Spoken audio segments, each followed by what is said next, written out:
Hello, everyone, and welcome to today's webinar. The perfect offer starts in the strategy session with MAPS coach Jen Davis. Please note this meeting is being recorded and will be available within 24 hours on the MAPS group YouTube channel. You may access the YouTube channel from your Zoom confirmation email, and we will also share the link in the chat momentarily.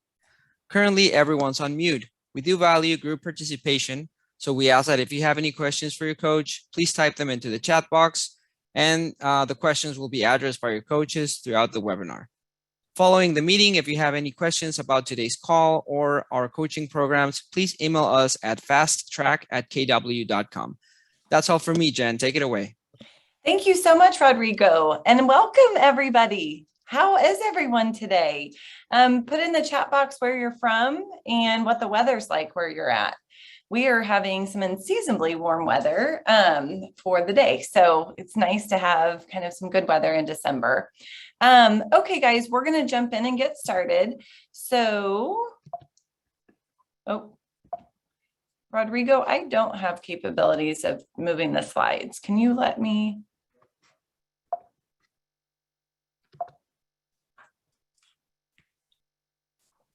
Maybe. I'll keep talking and then we'll go from there. So I'm Jen Davis. I am a MAPS coach. I'm a one-on-one coach, and I also co-host a program called the Mega Buyer Agent with Sarah Detmore. Sarah is not going to join us today. She is doing the mom thing. She has a sick baby that she's with today. But Sarah is the vice president of outside sales for the Loken Group. So she runs the buy side, which should close roughly 500 buy side transactions this year. I am the CEO of Holt Homes Group in Springfield, Missouri. And we run a team of about 20 people right now. We will close somewhere around 538 transactions this year. And we do that with actually a really small amount of agents. So we have 6 agents that are in production, and we run what we call a team dependent model. So the team provides the majority of the leads and the admin support, so our agents can do a high unit count. So on average, an agent on our team is going to help somewhere around 75 to 80 families per year. And they either specialize on the listing side or the buy side. And so today we're here to talk about kind of the buyer agency side. And I'm going, nope. Let's see if this, no. Rodrigo, I'm so sorry, but is there a way for you to give me the capability of moving the slides? I think you should have. It says Jen Davis's screen. Is this a laptop you're on? There we go. There you go. Mm-hmm. Here we go. We're set now, guys. Now we're cooking with gas. Here we go. Okay, so today we're here to talk about, when does the perfect offer start, right? We've been in a super competitive market for more than a year now, right? We've been in a sustained seller's market for longer than I've ever seen. I've been in real estate since 2008, and I've primarily been a buyer's agent. Even though I run our team now, I really started my career as a buyer's agent. And I started in 2008, which was a very strong buyer's market. So I have seen the full kind of coming things full circle, right? Things coming full circle to being in a very strong seller's market. So when we look at this, guys, we want to understand that our perfect offer starts when we very first meet with the buyers. So what do I mean by that? I actually was in a mastermind with a good friend of mine, Kyle Rawls, and he's the one that pointed this out. If you want your buyer to have a successful offer and for their offer to be accepted a majority of the time, we have to start doing that in our strategy session. So what we used to call a buyer consult, now we call a strategy session. Why? Why do we call it that?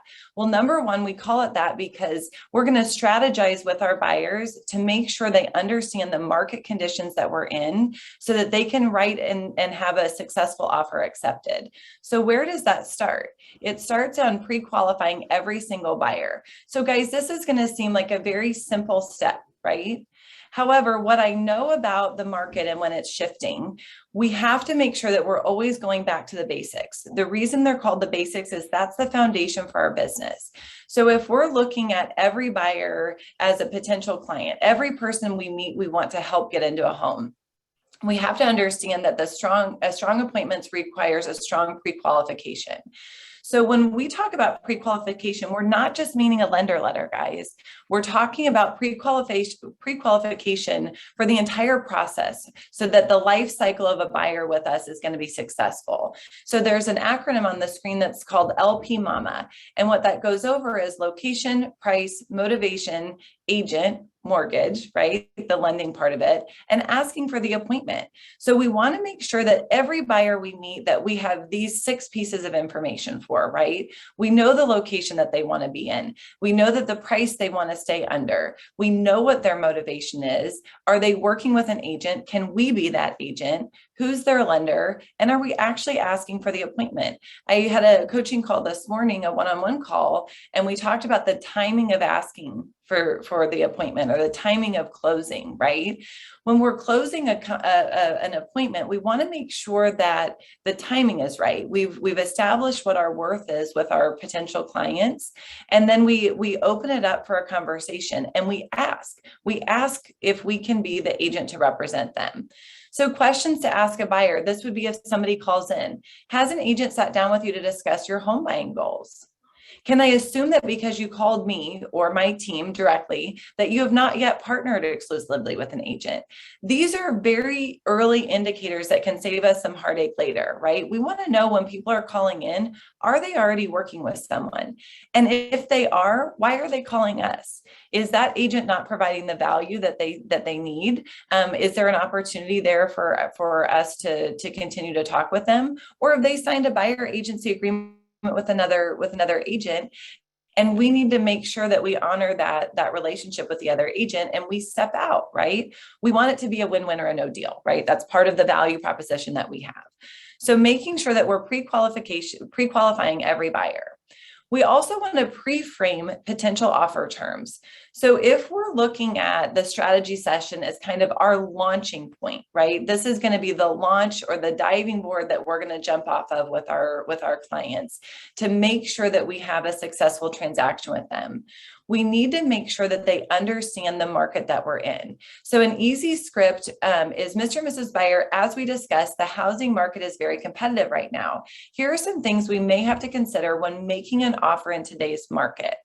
So the assumption on this slide is that, guys, you've hosted a great strategy session. A strategy session is a good mix of giving market data and then walking your buyer through what the next steps are to come. Right? So if we meet in the strategy session and I give the buyers the up-to-date housing market information, right? How many days on market is average in our area? What's the expectation of what the price is going to be? What's it going to take to win? Then what happens is we're setting ourselves up for success later. So Mr. and Mrs. Buyer, as we discussed, the housing market is very competitive right now. Here are some things we need to consider. So if you look at that sentence, make this your own, guys. When we look at this, we want to make sure that our clients see us as their fiduciary or their partner in walking through this journey to home ownership. So we use pronouns like we to make sure that they know that this is something we're going to be in together, right? We're going to come alongside them and help them make the best decision that they possibly can. We want to talk our buyers through some suggested strategies for making a competitive offer. What I know about buyers is that if you wait to talk to them about how to structure an offer until they've found the house that they love, it's too late, guys. The perfect offer starts in the strategy session. What happens is if you let the emotions of, this is my house, this is the one I want to write an offer on, this is what I've been dreaming of, this is where I can picture, my children growing up, or this is where I can picture the Christmas tree being, or whatever it may be. When the emotion enters into it, logic can fall away. And so if the first time we talk to our clients about how to structure an offer is when they've already found the house, guys, we're too late. So it starts in the strategy session. It starts by giving them ideas on what's acceptable in this market, what to expect, right? The more knowledge a buyer has, the less fear they have. And when they have less fear, they can make a more rational decision, right? If they understand what's going on and they have education around it, they'll feel more confident in the offer that they're going to write, and they'll have less buyer's remorse later. So oftentimes what I see buyer's agents do is they find out motivation and they find out timeline and they find out search criteria. They don't walk through what's expected of them as a buyer in this market. And so what can happen is when we go to write that offer, you'll hear something like this from your buyer. Well, gosh, I thought you worked for me. I thought we worked together. It sounds like the information you're giving me is more beneficial to the seller. So what we've got to do is we've got to take that objection that could come later and handle it right up front in the strategy session. And so we're going to talk to our buyers about what does an offer look like? How far over list price are we going to have to go? It depends on the market they're in, right? It's a tale of two markets right now. In my area, I'm in Springfield, Missouri. We've got a certain market that's under 300,000. We've got another market that's 300 to 600,000, and then $600,000 and above. Based on where our buyer is, I've got to give them actual real-time updated information about what to expect in their price range. We need to talk to them about what contingencies are we going to need to waive? Do we need to increase earnest money? Do we need to increase due diligence fees? Do we need to waive inspections? What do we need to do? And prep them the very first time we meet them so that when the emotion comes into it, they feel well prepared. So the next key point on kind of dialing in what that perfect offer will look like is we've got to make sure that we're digging deep on motivation and time frame or timeline. So what do I mean by that? Guys, when you do a strategy session, let's put in the chat box, how long is a strategy session for you guys or a buyer consult? Are you looking at 45 minutes? Are we looking at 30 minutes? Are we looking at 60 minutes? What does that look like for you? For me, it's about 60 minutes. If I'm going to meet with a buyer, I'm going to be in there about an hour. That doesn't mean that's the right amount of time. That just means that's how long it takes me. What do I spend 60 minutes on? Some of you are like, gosh, I don't spend more than 15 minutes with a buyer. What I know is the more time I spend on the front side, number one, the less houses I show later, right? Because I've really dug into what the buyer wants and what they needs.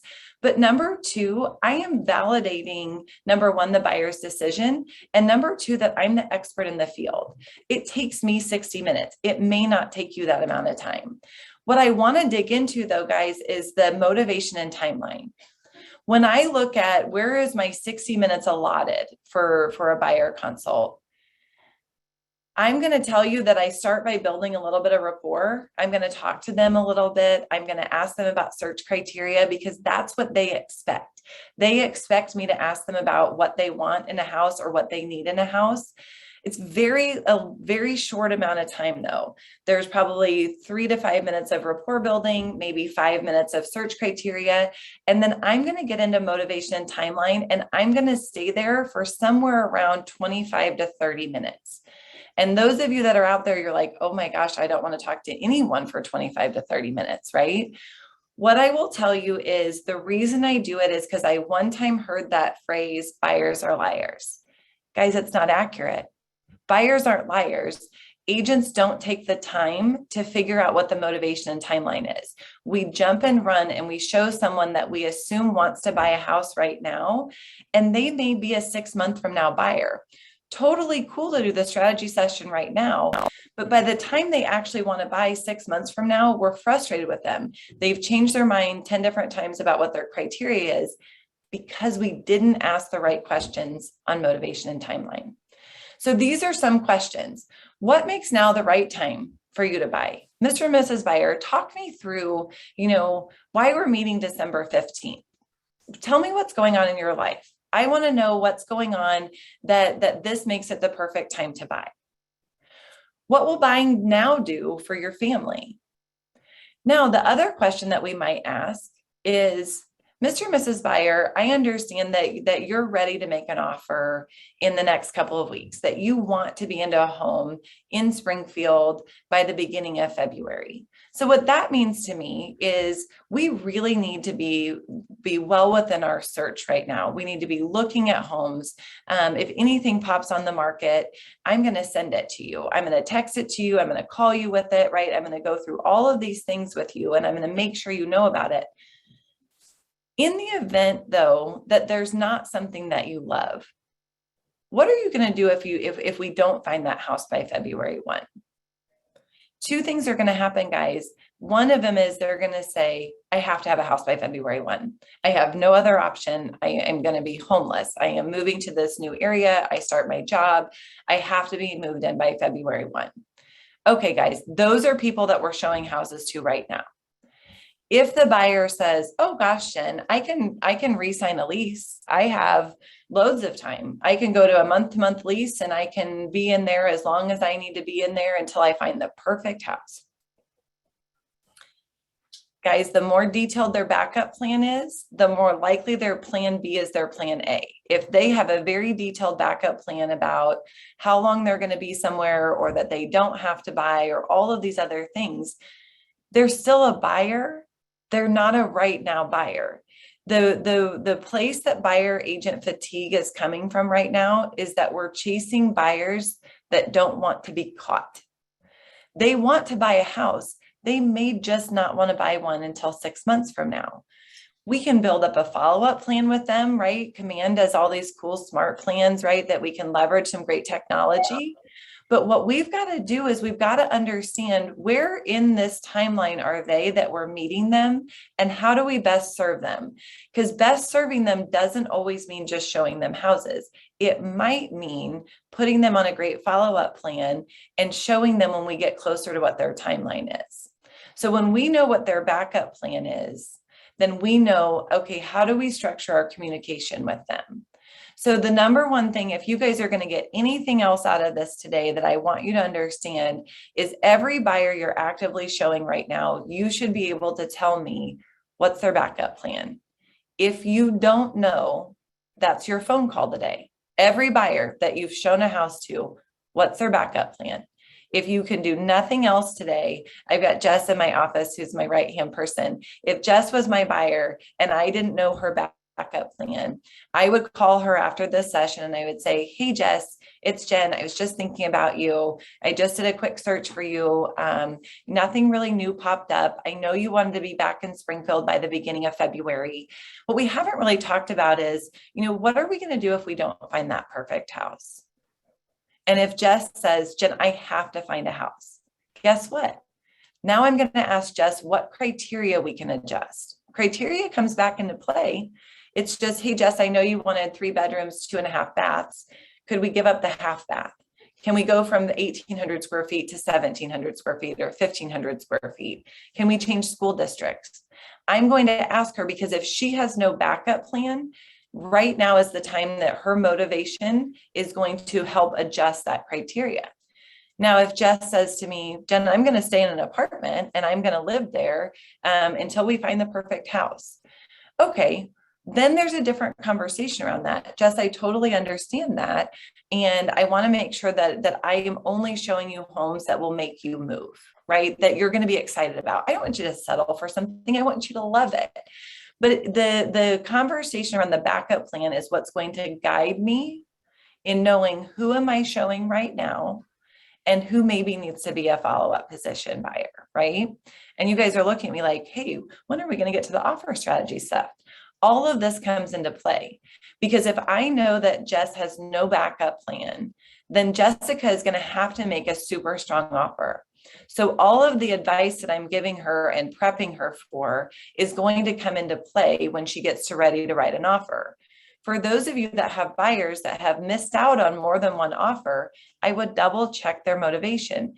If they're not listening to the advice you're giving on how to make an offer, they might not be a right now buyer. They might be in a perfect scenario buyer, right? And that's okay. We just have to ask the question. So if you've got buyers that aren't following your instruction on what's expected of writing an offer, that's your group from today. It could be, hey, Jess, I know that we've written 3 offers on these properties. Why do you think that we keep missing out? And if she says something like, you know what, when it's meant to be, it will be. Okay. That to me means she's just floating these offers out. So every time I go show Jessica a house that she's not really willing to make the strong offer on, I'm taking away from the time that I would have with a right now buyer. So we want to make sure that we're discussing the offer strategy. We've got to explain to the buyer what our strategy is in preparing the offer. Why are we talking them through waiving inspections, or why are we talking them through waiving appraisals, or why are we suggesting that they offer something that's 10% over list price or 15% over list price? We need for them to understand what the strategy is, because then they feel like part of our team. And if they feel like part of our team, their confidence goes up. And when their confidence goes up, the rest of the transaction becomes easier. We also need to build rapport with the listing agent. So understanding that a text message to a listing agent saying, hey, I'm sending you an offer at 123 Main Street. Guys, that's not going to cut it in today's market. Everyone's sending the listing agent a text message. I can't tell you how many of our agents on our team will say, gosh, this offer came in. Sure wish I would have known it was coming in. We just accepted another one, because the buyer's agent didn't call. So we've got to call, we've got to build rapport with the listing agent. We've got to ask questions. What does the seller need to see in my buyer's offer to accept it? So the only other way that I would phrase this is, I would say, if Rodrigo was the listing agent I would call, I would say, hey, Rodrigo, outside of price, what matters most to your clients? What matters most to the sellers? Outside of price, what matters most? Why might I ask that? The thing that comes to my mind is, I'm going to ask that because I know as an agent what's happening in the market with finances, right? I know what it's going to take financially to win this offer. What I don't know, though, is anything about the seller. I don't know if they want post-possession. I don't know if they want to have an extended closing, or if they want to close by the end of the year. And I can't know that information unless I talk to the listing agent. And so anything that's not listed in the MLS that my buyer should be aware of. We ran into it yesterday. There was somebody had listed in the MLS that all of the appliances stay. And had the agent not asked this question, anything not listed in the MLS that the buyer should be made aware of, we wouldn't have known that there was a whole other, maybe a whole house generator that was going to be included in the price, right? That was going to be included with a great offer. But unless we ask, we can see part of what's listed in the MLS, but there might be something else that we need to ask about. So my suggestion to you guys would be making sure that we make connection with the listing agent, making it easy on the listing agent. We send a bullet point of what the offer looks like. So if I'm going to send a PDF of a contract to Rodrigo, in the email, I'm going to say, hey, Rodrigo, attaches my client's offer for 123 Main Street. Here's the price, here are the terms, here's the closing date, here are all these things, so that he can see it in a snapshot. It makes it easy for the listing agent. And then we have the nice, clean offer that's also attached. For those of you that are like, but listing agents don't answer my phone calls, right? Listing agents are so busy, they're not answering anyone right now.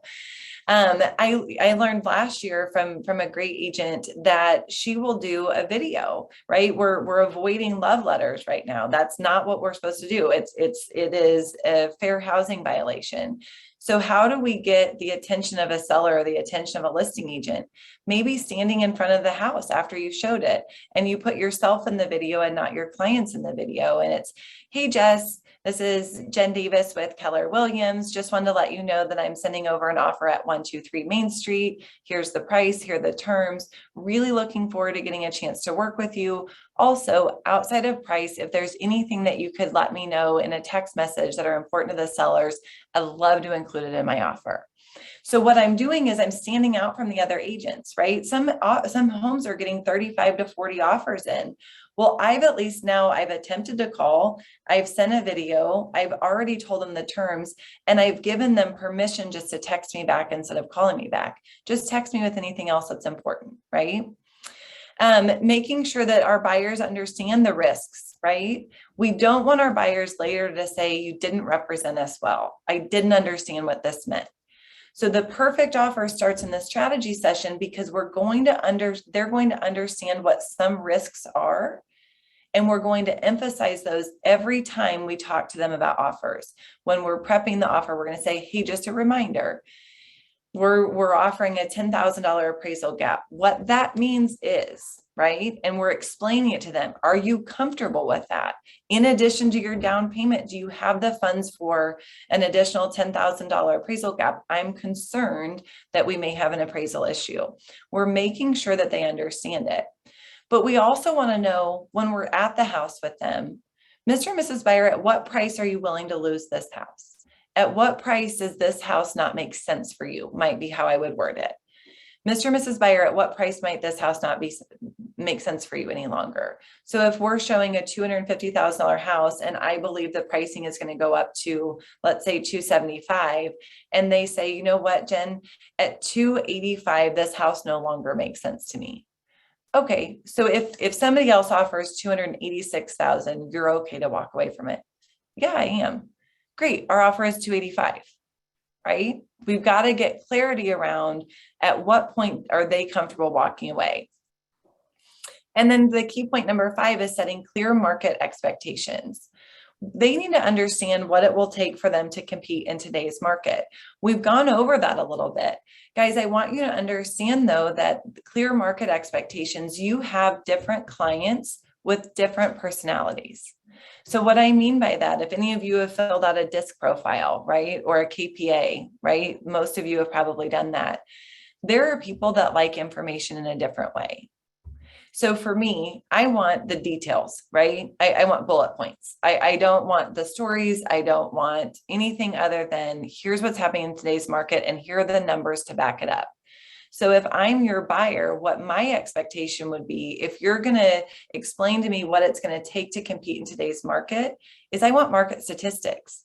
I want you to show me that you only have, 0.4 months supply of inventory. I want you to show me that the homes that are listed at 400,000 have all sold for 450,000. I want visual data. Now we've got other people that their personality is they want the story. And it would be better to communicate with them what's happening in the market by telling maybe a success story for a buyer and a failure story for a different buyer. They want the emotion around it. That's how it helps them makes it clear to them, right? If there's a story with people involved, they understand it. Could be something like, gosh, guys, I had this buyer, Jessica, and 12 months ago, she was looking for a home at 250,000. She thought it was she really wanted to wait on the market. She wanted to wait until prices settled down. That same house today just came back on the market for 325. She wishes she would have bought it a year ago, right? That's a story. It's a story. It still gives data, but it's a story. We also can talk to them about what are the forecasted market changes and how might they impact your buyer, right? What does that look like? Do you know that? Are you the local expert in your marketplace? So my suggestion to you guys would be understanding what the data is and how to tell it in a story so that you have both sets of information regardless of the buyers that you run into. We can give data-driven information or in a format that maybe I might like, right? A spreadsheet or, a printout or broker metrics or something, or you might tell it in a story format that might fit more of your buyers. I think we've got like a minute left. Doing pretty good on time. Rodrigo has not cut me off or hung up the phone or anything. So Sarah and I do co-coach the Mega Buyer Agent, which is a 6-week program. It is basically how you build out a buy side, right? How do we become masters of being a great buyer's agent? So we go through all of these things that are on your screen. We also talk about building out the buy side team. So we go from mastery as a buyer's agent to adding leverage, right? For those of you that are looking at potentially adding admin support or lead generation, or the favorite topic that I think most people call me about are showing agents or showing partners. And then how do we hire and retain talent? This 6-week program is all based around the buy side. And so we would love to have you join us. There's a QR code on there. If you want to scan it, it will take you right to the registration link. Rodrigo, we've got a lot in the chat box. And so I'm going to pull out one question and answer it. And then if there are other questions, I can get a list of those and I can email those answers out.